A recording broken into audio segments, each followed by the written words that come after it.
I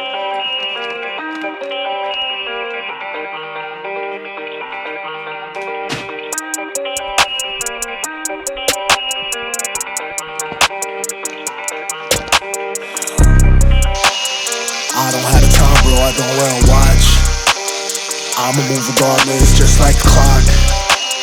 Been around here before, I've been on this block. 25 to life bit, I live on this rock. Planet Mars, dog, my planet raw. Took trips and landed far. Took hits I can't ignore. My chest got a black hole. I dealt with a black crow. White dove, a black soul. Wipe off my past clothes. I try to get away from it, not trying to let the vapors in. Time fly when you wasting it. Fast life, I was racing it, and I knew I had to pay for it. Always knew that I was made for this. My path, I paved the shit. My path, my grave in it. So past lives, they hover over.